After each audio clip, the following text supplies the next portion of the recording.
Matahari baru saja terbit ketika Nadia membuka matanya.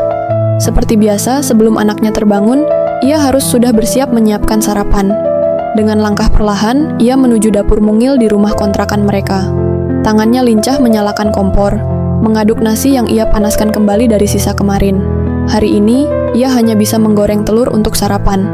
Sambil memasak, pikirannya melayang ke dalam isi dompetnya. Sisa uang bulan ini tinggal Rp50.000. Itu pun harus cukup hingga seminggu ke depan.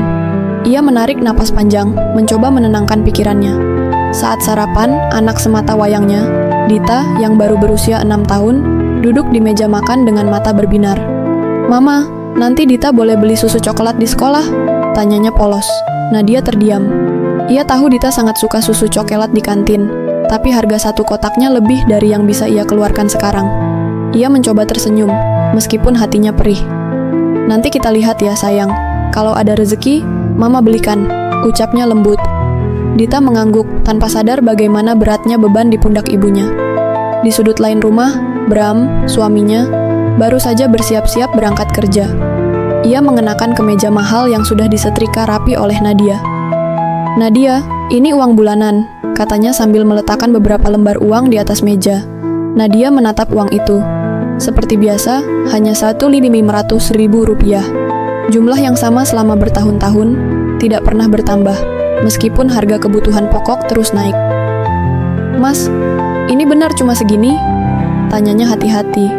Bram meliriknya sekilas, lalu kembali memasukkan ponselnya ke dalam tas kerja. "Iya, kenapa?" "Mas, harga-harga sekarang naik. Buat makan saja susah, belum lagi keperluan Dita di sekolah. Bisa enggak ditambah sedikit?" Bram menghela napas panjang, seolah-olah Nadia baru saja meminta sesuatu yang sangat memberatkannya. "Nadia, kamu harus bisa atur uang itu dengan baik. Jangan boros." "Boros?" Kata itu terdengar seperti tamparan di wajahnya. Nadia ingin tertawa miris. Sejak kapan ia hidup bros? Bahkan untuk membeli sekotak susu coklat untuk Dita saja, ia harus berpikir ratusan kali. "Mas, aku enggak minta buat beli barang mewah. Aku cuma minta tambahan buat kebutuhan rumah, biar Dita bisa makan yang lebih baik," ucapnya, mencoba menahan nada suaranya agar tetap lembut. Namun, Bram hanya merapikan jasnya dan berkata dengan dingin, "Udah, jangan banyak protes. Semua istri harus bisa menghemat. Aku juga kerja keras cari uang, jadi tolong jangan bikin pusing." Setelah itu, ia melangkah keluar tanpa menoleh lagi. Nadia hanya bisa berdiri di tempatnya, memandang uang yang terasa seperti sebuah hukuman daripada nafkah. Seiring waktu, Nadia mulai terbiasa menghitung setiap rupiah yang ia miliki. Ia harus memilih antara membeli beras atau sayur, susu atau sabun mandi, lauk atau buku tulis untuk Dita. Segala kebutuhan harus ia pikirkan matang-matang, karena jika salah langkah, maka ia dan Dita harus berpuasa lebih lama dari yang seharusnya. Tetapi, satu hal yang tidak pernah ia lakukan adalah mengeluh di depan anaknya. Dita tidak boleh tahu seberapa sulitnya hidup mereka. Di malam hari, saat Dita sudah tertidur, Nadia duduk sendiri di ruang tamu, menatap dinding kosong. Ia mengingat masa-masa awal pernikahannya dengan Bram.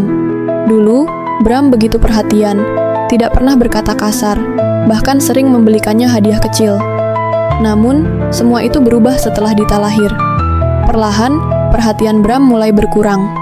Ia lebih sering pulang larut, lebih sering sibuk dengan ponselnya, dan selalu bersikap dingin setiap kali Nadia membicarakan soal uang. Nadia pernah berpikir, mungkin kondisi keuangan Bram memang sulit. Mungkin ada sesuatu yang membuatnya tidak bisa memberikan lebih banyak uang. Tetapi suaminya bekerja di sebuah perusahaan terkenal. Ia sering mendengar dari tetangganya bahwa gaji di kantor tersebut cukup tinggi. Jika begitu, kemana perginya sisa gaji Bram? Pertanyaan itu selalu menghantuinya. Namun, seperti biasa, Nadia memilih untuk diam. Ia tidak ingin menjadi istri yang dianggap banyak menuntut. Yang ia tahu, tugasnya adalah berusaha sekuat tenaga agar Dita tetap bisa makan dan hidup layak, meskipun harus mengorbankan dirinya sendiri. Apakah Nadia akan terus bertahan dalam kondisi ini? Ataukah ia akan mulai mencari cara agar ia bisa memberikan kehidupan yang lebih baik untuk anaknya? Nadia menatap Dita yang tertidur pulas di kasurnya. Gadis kecil itu tidak tahu bahwa ibunya baru saja menyisihkan nasi terakhir yang seharusnya untuk dirinya sendiri, hanya agar Dita bisa makan malam dengan kenyang. Malam semakin larut, tetapi pikiran Nadia terus berputar. Ia tidak bisa terus seperti ini. Jika ia hanya bergantung pada uang dari Bram, hidup mereka akan semakin sulit. Akhirnya, Sebuah keputusan yang sudah lama terlintas dalam pikirannya, mulai mantap ia jalankan. Ia harus mencari uang sendiri. Keesokan harinya, setelah Bram berangkat kerja dan Dita pergi ke sekolah, Nadia mulai memasak dalam jumlah lebih banyak dari biasanya. Ia mengumpulkan beberapa wadah plastik, mengisi setiap wadah dengan nasi, ayam goreng, sambal, andam pambal, dan sedikit lalapan. Hanya ini yang bisa aku buat dengan modal yang ada, gumamnya pelan. Ia memasukkan semua makanan itu ke dalam tas besar, mengenakan jaket lusuhnya, lalu keluar dari rumah dengan langkah mantap. Hari ini, ia akan mulai berjualan makanan keliling komplek. Awalnya, Nadia merasa malu. Bagaimana jika ada yang mengenalinya? Bagaimana jika ada orang yang mengejeknya karena berjualan seperti ini? Tetapi, begitu ia melihat seorang ibu muda keluar dari rumah dan membeli sebungkus nasi ayam darinya, Nadia merasa ada harapan. "Mbak, jualan tiap hari?" tanya ibu muda itu. Nadia mengangguk. "Insya Allah, Bu. Kalau laku saya terus jualan. Nanti saya kabarin tetangga sebelah deh. Ini enak banget, bumbunya berasa." Perasaan lega menyelimuti Nadia. Ternyata, jualannya diterima dengan baik. Hari itu, dari 10 bungkus yang ia bawa, 8 laku terjual. Ia pulang dengan hati yang lebih ringan. Hari demi hari berlalu. Nadia semakin percaya diri berjualan. Ia mulai menambah menu sederhana seperti tahu tempe bacem dan sambal goreng. Dengan uang hasil jualannya, ia bisa membelikan Dita susu, menambah uang jajannya, dan bahkan menyimpan sedikit tabungan. Namun, ada satu hal yang ia jaga dengan ketat. Bram tidak boleh tahu. Setiap kali suaminya pulang, Nadia akan memastikan bahwa semua perlengkapan jualannya sudah rapi dan tersembunyi. Bram selalu pulang larut, jadi Nadia cukup yakin bahwa rahasianya aman. Yang ia tidak tahu adalah, suatu hari nanti, kenyataan pahit akan terbuka di depan matanya. Hari itu, Bram pulang lebih awal dari biasanya. "Nadia, siap-siap. Kita diundang ke acara keluarga di rumah Mama," ucapnya santai sambil membuka dasinya. Nadia, yang sedang menyiapkan makan malam, terkejut. "Acara apa, Mas?" "Pesta ulang tahun keponakan. Semua keluarga bakal datang." Jantung Nadia berdebar. Ia tidak pernah merasa nyaman berada di antara keluarga Bram. Setiap kali bertemu, ia selalu merasa berbeda sendiri, lebih sederhana, lebih biasa dibandingkan mertua dan ipar-iparnya yang selalu tampil glamor. Tapi ia tidak bisa menolak. Ia pun bersiap, mengenakan baju terbaik yang ia miliki. Meskipun itu hanyalah gamis lama yang sudah sering ia pakai. Saat tiba di rumah mertua, Nadia langsung merasa tidak nyaman. Rumah besar itu dipenuhi tamu yang berpakaian mewah. Adik perempuan Bram, Laras, mengenakan gaun mahal dengan tas branded di tangannya.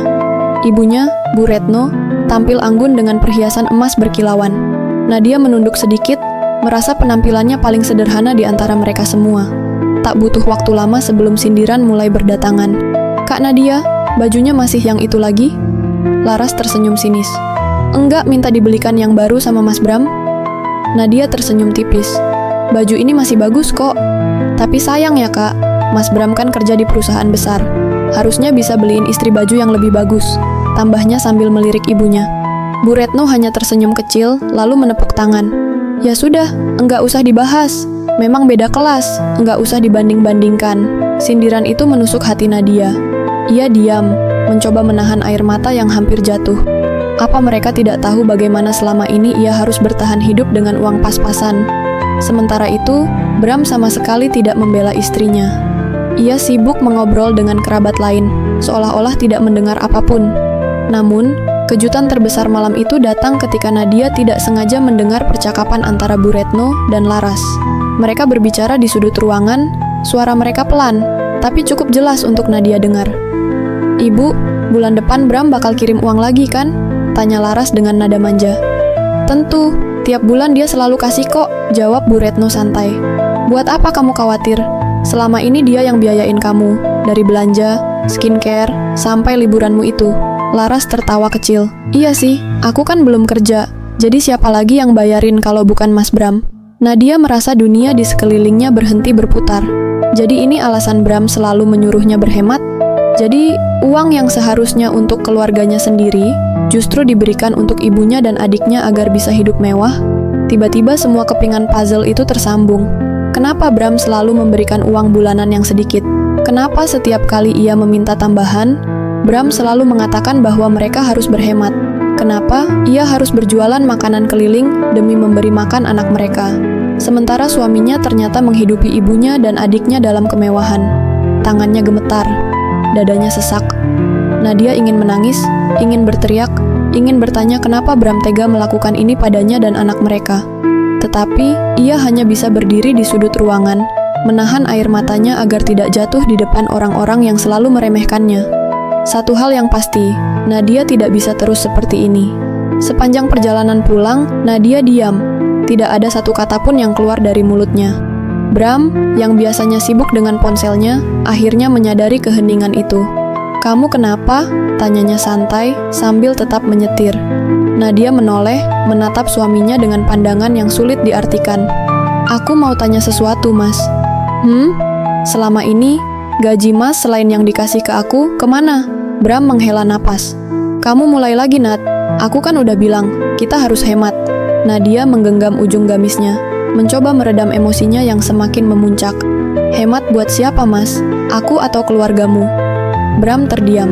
Sekilas ia tampak terkejut, tapi dengan cepat ia mengendalikan ekspresinya. "Kamu dengar dari siapa?" "Jadi benar?" Suara Nadia bergetar. "Benar, Mas ngasih sebagian besar gaji Mas buat ibu dan Laras." Bram mendecakkan lidah.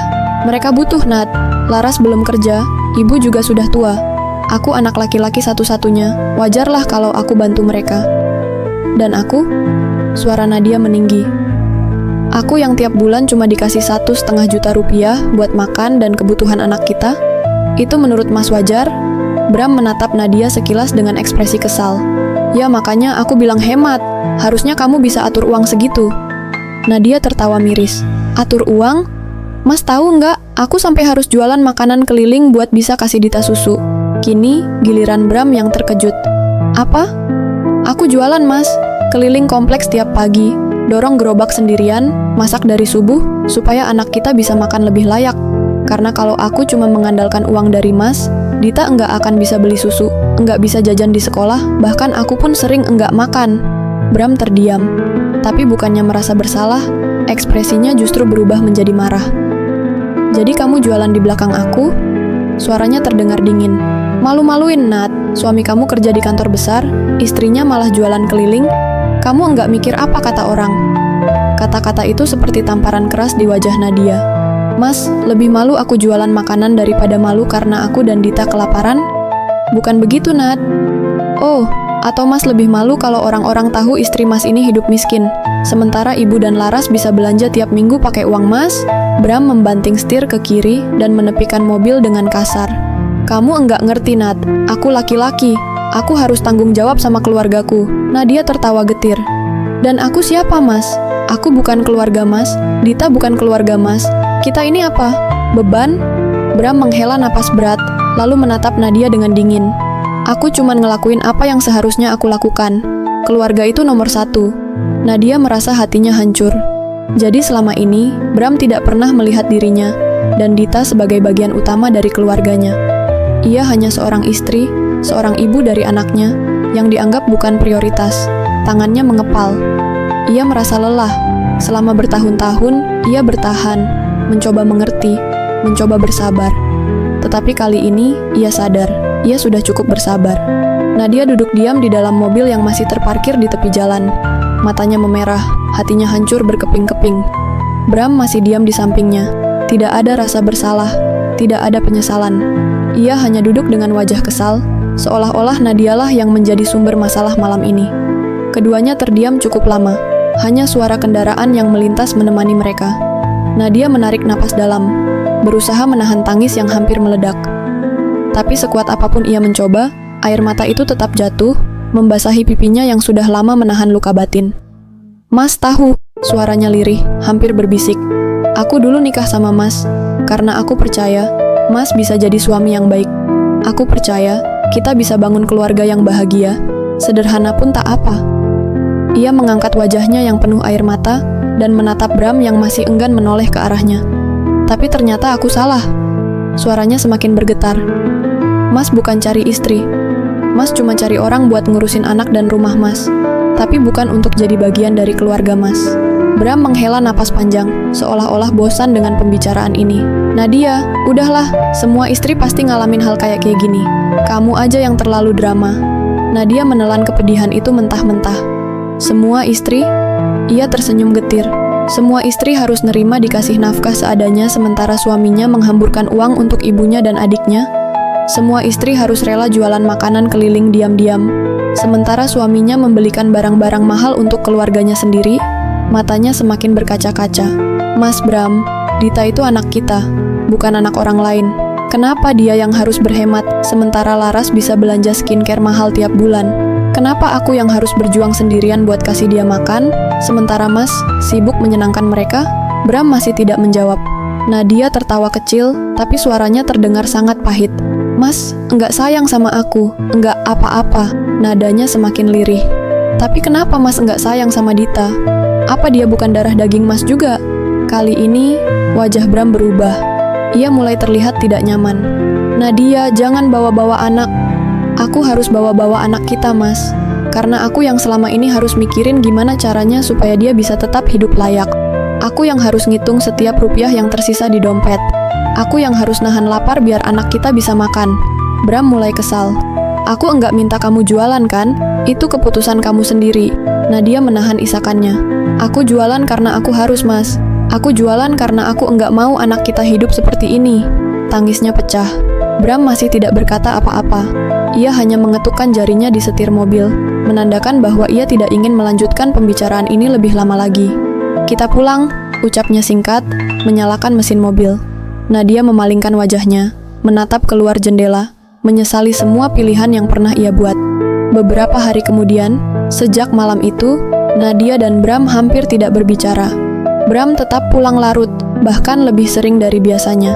Jika dulu ia masih menyisakan sedikit waktunya untuk makan malam di rumah, sekarang ia hampir selalu langsung masuk ke Parashamamowo atau duduk di sofa sambil sibuk dengan ponselnya.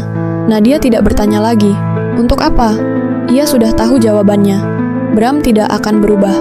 Suatu pagi, saat ia sedang melipat pakaian, Dita menghampirinya dengan wajah murung. Mama, Nadia tersenyum, berusaha menutupi kesedihannya. Iya sayang, ada apa? Dita menunduk. Kemarin Dita lihat teman-teman Dita di sekolah pada bawa bekal roti isi daging, Mama. Katanya mereka beli di supermarket sama mamanya.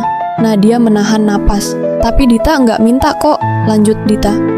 Cepat, Dita tahu Mama enggak bisa beliin.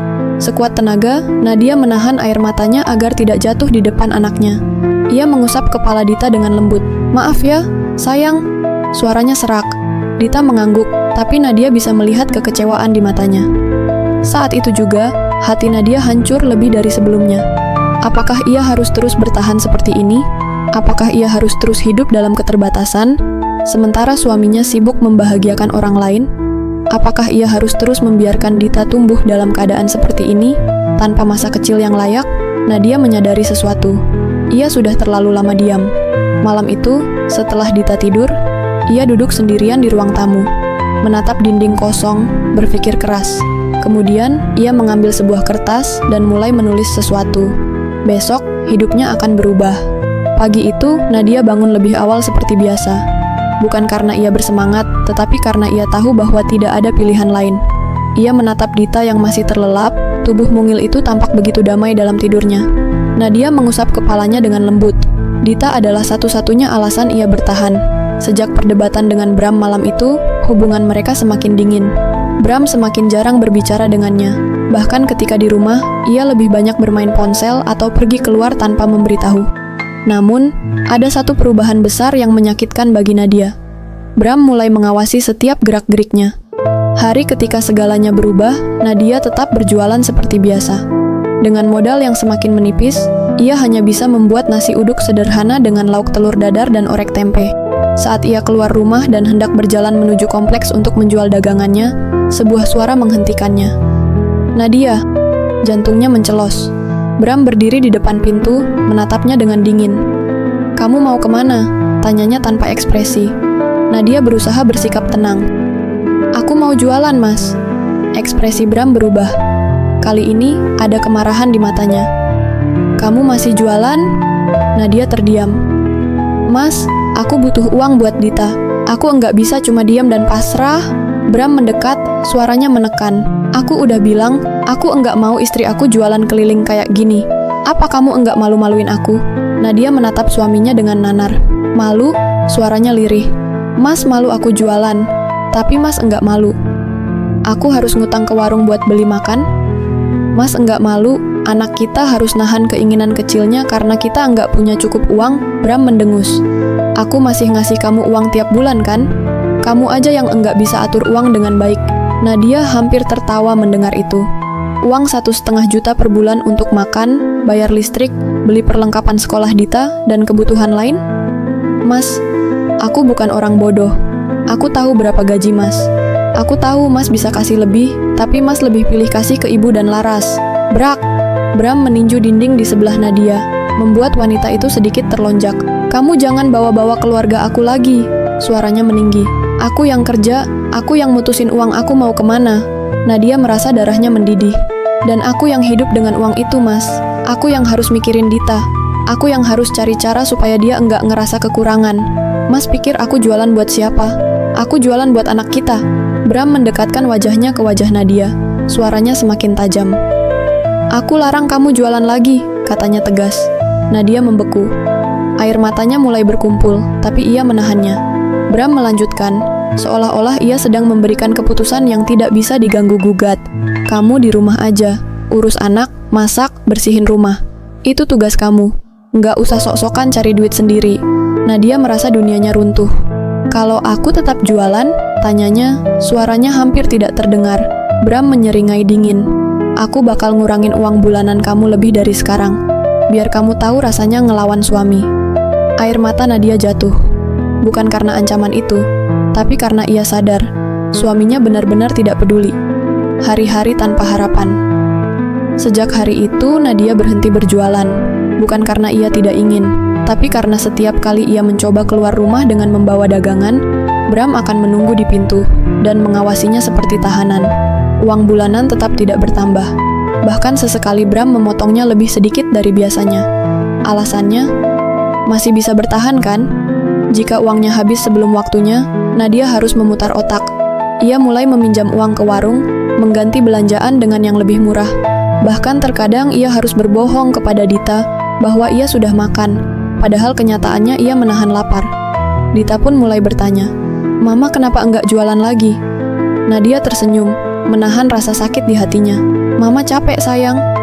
Padahal, yang sebenarnya ia rasakan bukan lelah fisik, tapi lelah batin. Ia merasa seperti burung dalam sangkar, dipaksa bertahan dalam situasi yang menyakitkan, tanpa bisa melakukan apa-apa. Suatu malam, Dita yang baru pulang dari sekolah tampak lesu. Nadia segera mendekati anaknya. Dita kenapa sayang? Dita menggeleng pelan. Enggak papa, Mak. Tapi Nadia tahu ada sesuatu yang disembunyikan anaknya. Setelah dibujuk, akhirnya Dita mulai menangis. Mama, tadi di sekolah teman-teman Dita makan ayam goreng yang enak. Suaranya bergetar. Dita cuma bawa bekal nasi dan telur. Mereka ketawain Dita. Hati Nadia seperti dihancurkan berkali-kali. Ia memeluk anaknya erat. Maaf ya, sayang. Suaranya pecah dalam tangisan. Maaf, Mama belum bisa beliin Dita makanan yang lebih enak. Dita menggeleng, menyeka air matanya sendiri. Mama nggak salah. Dita cuma kepengen aja. Malam itu, Nadia menangis dalam diam. Bukan karena lapar, bukan karena Bram. Tapi karena ia tidak bisa memberikan yang terbaik untuk anaknya. Akhir dari harapan, bulan demi bulan berlalu. Nadia tetap bertahan. Ia tetap menahan lapar, tetap mencari cara untuk mencukupi kebutuhan Dita. Tetap mencoba menyesuaikan diri dengan sikap Bram yang semakin dingin dan pelit. Ia berharap Bram akan sadar. Ia berharap suaminya akan melihat betapa menderitanya ia dan Dita. Tapi setiap harinya, harapan itu semakin tipis. Suatu malam, saat Nadia menyiapkan makan malam, ia melihat Bram duduk di sofa dengan ponselnya, tertawa kecil. Seolah-olah hidupnya tidak ada masalah sama sekali. Saat itu, Nadia sadar. Mungkin, ia memang tidak dianggap ada. Dan pertanyaannya sekarang adalah, sampai kapan ia bisa bertahan? Malam itu, Nadia tidak bisa tidur. Ia menatap langit-langit kamar, sementara di sebelahnya Bram tertidur pulas, seolah-olah hidupnya tidak memiliki masalah apapun. Nadia ingin membencinya. Tapi yang lebih menyakitkan adalah ia hanya merasa kosong. Dulu, ia mencintai lelaki ini. Dulu, ia menerima semua kekurangannya, percaya bahwa cinta akan membuat segalanya cukup. Tapi kini, yang tersisa hanyalah luka dan kesedihan, pagi yang menghancurkan hati. Saat pagi tiba, Nadia bergegas menyiapkan sarapan. Hari ini, lauknya hanya nasi dengan kerupuk. Sejak Bram mengurangi uang bulanan, bahkan membeli tahu dan tempe pun menjadi kemewahan. Dita duduk di meja makan, menatap piringnya. Anak itu tidak protes, tapi matanya yang redup mengatakan segalanya. "Mama, besok Dita ada tugas sekolah. Bu guru minta bawa kertas gambar sama krayon." Nadia tersenyum, meski hatinya terasa sesak. "Iya sayang, nanti mama beli ya." Dita mengangguk. "Tapi Ma," anak itu menggigit bibirnya ragu. "Apa sayang?" Dita menunduk. "Dita nggak mau bikin papa marah. Dita tahu uang kita sedikit." Nadia terpaku. Anaknya sudah tahu. Dita sudah mengerti bahwa mereka hidup dalam keterbatasan. Ia sudah mengerti bahwa meminta sesuatu berarti membebani ibunya. Dan itu adalah hal terakhir yang ingin Nadia terjadi. Dihadapkan dengan kenyataan pahit siang itu, Nadia nekat. Ia mengambil sedikit uang dari sisa belanjanya dan pergi ke toko alat tulis untuk membeli kertas gambar dan krayon untuk Dita. Ia tahu uang itu seharusnya digunakan untuk membeli makanan. Tapi bagaimana ia bisa membiarkan anaknya datang ke sekolah tanpa perlengkapan yang diminta gurunya? Namun, saat ia pulang dan menyimpan belanjaannya di lemari, Bram masuk ke kamar. "Apa itu?" tanyanya curiga. Nadia menoleh, menutup lemari dengan cepat. "Enggak ada apa-apa, Mas." Bram berjalan mendekat dan menarik lemari itu terbuka. Ia melihat plastik berisi krayon dan kertas gambar. Matanya langsung menyipit. "Kamu beli ini?" tanyanya dengan nada dingin. Nadia mulai merasa tidak nyaman. "Iya Mas, buat tugas sekolah Dita." Bram tertawa kecil, tapi nadanya penuh ejekan. "Kamu bilang uang kita pas-pasan, tapi masih sempet-sempetnya beli barang nggak penting kayak gini." Nadia menatapnya tidak percaya. "Mas, ini buat sekolah Dita, tugas sekolah." Bram mendengus. "Dita bisa pinjam temannya kan? Ngapain buang-buang uang buat sesuatu yang enggak mendesak?" Air mata Nadia mulai menggenang. "Jadi, buat Mas, pendidikan anak kita itu enggak penting?" Bram menghela napas panjang, seolah-olah ia bosan dengan perdebatan ini. "Nadia, aku udah bilang, kita harus hemat. Kalau aku bilang jangan beli, ya jangan beli." Nadia gemetar. "Mas, bisa kasih Laras uang buat beli tas baru. Bisa bayarin ibu buat pergi ke salon. Tapi beli krayon buat anak Mas sendiri itu terlalu mahal." Bram tidak menjawab. Ia hanya menatapnya dingin, penuh kebosanan. Dan saat itu, sesuatu dalam diri Nadia patah. Malam itu, Nadia menangis sendirian di dapur. Ia menangis bukan hanya karena perlakuan Bram, bukan hanya karena betapa tidak pedulinya suaminya terhadap anak mereka, tapi karena ia benar-benar merasa tidak ada lagi harapan. Ia sudah mencoba bertahan, ia sudah mencoba bersabar, ia sudah mencoba mengerti, tapi semakin ia bertahan, semakin ia dihancurkan. Dan yang lebih menyakitkan, anaknya ikut menderita. Dita seharusnya tidak hidup seperti ini. Dita seharusnya tidak perlu merasa takut untuk meminta sesuatu kepada orang tuanya. Dita seharusnya tidak tumbuh dengan melihat ibunya menangis setiap malam. Lalu, sampai kapan Nadia akan membiarkan ini terjadi? Pilihan yang menentukan hidupnya. Esok paginya, Nadia menatap wajahnya di cermin. Matanya bengkak karena menangis semalaman. Wajahnya terlihat lebih tua dari usianya. Bibirnya pucat, tubuhnya semakin kurus. Ini bukan Nadia yang dulu. Ia mengambil napas dalam-dalam. Lalu, ia membuat keputusan. Ia akan tetap bertahan. Tapi bukan dengan cara yang Bram inginkan. Bram bisa menghancurkannya. Bram bisa membuatnya menderita. Tapi ia tidak akan membiarkan anaknya merasakan hal yang sama. Jika Bram tidak akan membiayai Dita dengan layak, maka Nadia akan melakukannya sendiri. Tanpa izin, tanpa takut, tanpa peduli lagi pada ancaman suaminya. Ia akan kembali berjualan. Ia akan bekerja lebih keras. Ia akan memastikan bahwa anaknya tetap mendapatkan masa depan yang layak, dengan atau tanpa Bram. Dan jika suatu hari nanti Bram tahu dan mencoba menghalanginya lagi, maka itu adalah hari di mana Nadia akan berhenti bertahan. Hari itu langit mendung, seolah-olah alam tahu bahwa sesuatu yang buruk akan terjadi. Nadia bangun lebih awal dari biasanya. Hari ini, ia akan mulai berjualan lagi. Ia tidak peduli lagi pada ancaman Bram. Ia tidak bisa terus hidup seperti ini.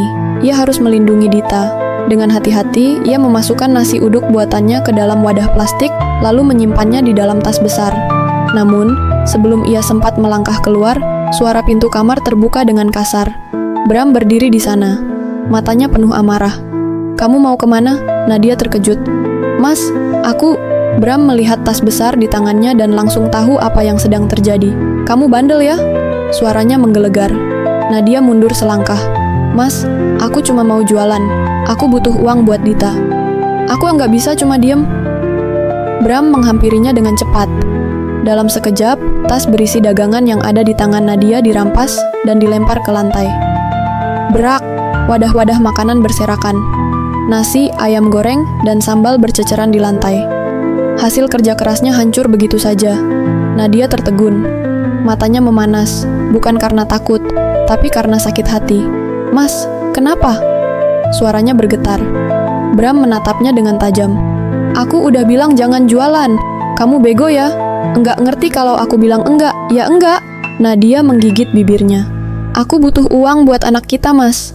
Bram tertawa sinis. "Buat anak kita? Atau kamu cuma mau cari uang buat kesenangan sendiri?" Nadia menatapnya tidak percaya. Kesabaran yang selama ini ia pertahankan, akhirnya hancur. "Mas pikir aku cari uang buat kesenangan?" Suaranya meninggi. "Aku cari uang karena anak kita butuh makan. Aku cari uang karena uang bulanan dari Mas enggak cukup buat bertahan." Bram melangkah maju dengan cepat. Dan tiba-tiba, plak! Telapak tangan Bram mendarat di pipi Nadia. Keras. Nadia terpaku. Rasa panas menjalar ke wajahnya. Matanya membelalak, tidak percaya bahwa suaminya baru saja memukulnya. Dasar istri tidak tahu diri. Bram berteriak. "Aku kerja keras tiap hari, dan kamu malah ngelawan aku?" Nadia merasa tubuhnya membeku. Bukan karena sakit fisik, tapi karena ia tidak mengenali lelaki di depannya lagi. Suasana tegang itu tiba-tiba dipecahkan oleh suara kecil yang ketakutan. "Papa, jangan pukul Mama." Dita berdiri di ambang pintu. Matanya membesar, tubuhnya gemetar. Wajahnya pucat melihat ibunya baru saja ditampar oleh ayahnya sendiri. Dita berlari ke arah Nadia, memeluk pinggang ibunya dengan erat. Anak itu menangis. "Papa jahat!" Suara Dita pecah. "Papa jangan sakiti Mama." Bram masih marah. Dengan tatapan tajam, ia menunjuk ke arah Dita. "Diam kamu! Anak kecil enggak usah ikut campur urusan orang dewasa." Dita tersentak. Matanya yang penuh air mata menatap ayahnya dengan ketakutan. Tapi, yang lebih menyakitkan bagi Nadia adalah wajah anaknya tidak hanya menunjukkan rasa takut, tapi juga kecewa. Seolah-olah di matanya, Bram bukan lagi sosok ayah yang ia kenal. Nadia menahan napas, mencoba memahami apa yang baru saja terjadi. Baru kali ini, Bram bukan hanya menyakitinya, tapi juga menyakiti hati anak mereka. Dan di saat itu, Nadia tahu, ini sudah terlalu jauh. Setelah kejadian itu, Nadia tidak berbicara sepatah kata pun kepada Bram. Ia hanya duduk di sudut kamar, memeluk Dita yang masih gemetar di dalam pelukannya. Anaknya terus menangis pelan. Tangannya menggenggam erat baju ibunya, seolah-olah takut jika Nadia akan pergi meninggalkannya. Nadia mengecup kepala anaknya. Ia menenangkan Dita, tetapi ia sendiri tidak tahu bagaimana cara menenangkan hatinya yang hancur. Saat itu, ia menyadari sesuatu yang sangat penting. Jika ia tetap bertahan, maka Dita akan tumbuh dalam rumah yang penuh ketakutan. Jika ia tetap bertahan, maka suatu hari nanti, Dita akan berpikir bahwa inilah cara seorang wanita harus hidup menderita dalam diam. Jika ia tetap bertahan, maka Bram akan terus menganggapnya tidak berharga. Dan Nadia tidak akan membiarkan itu terjadi. Pagi itu, saat Bram sudah pergi bekerja, Nadia mengemasi barang-barang mereka. Tidak banyak yang bisa ia bawa. Hanya beberapa baju untuk dirinya dan Dita, beberapa dokumen penting, dan sedikit uang hasil tabungannya yang tersisa. Ia menatap rumah itu untuk terakhir kalinya. Rumah yang seharusnya menjadi tempat ia merasa aman. Tapi kini, rumah ini hanya menjadi saksi dari penderitaannya. Dita menggenggam tangan ibunya dengan erat. "Mama, kita mau kemana?" Nadia berlutut menatap mata anaknya dengan lembut. "Kita pergi dari sini, sayang." Dita terdiam sejenak, lalu mengangguk. Ia tidak bertanya lebih jauh. Mungkin karena anak sekecil itu sudah tahu bahwa mereka tidak punya alasan lagi untuk bertahan. Dengan langkah mantap, Nadia membawa Dita keluar dari rumah itu. Ia tidak menoleh ke belakang. Tidak ada lagi yang harus ia pertahankan. Tidak ada lagi yang harus ia perjuangkan. Selain dirinya, Nadia tidak tahu apa yang akan terjadi selanjutnya. Ia tidak tahu bagaimana ia akan bertahan. Tapi satu hal yang ia tahu pasti, ia lebih memilih hidup susah dalam kebebasan daripada hidup dalam ketakutan dan penindasan. Karena baginya, cinta bukanlah alasan untuk bertahan dalam luka. Dan akhirnya, ia memilih untuk pergi. Demi dirinya, demi anaknya, demi hidup yang lebih baik. Kalau kamu jadi Nadia, apa yang bakal kamu lakuin? Tulis jawabanmu di kolom komentar. Ya, dan jangan lupa like dan subscribe biar kamu gak ketinggalan cerita lainnya.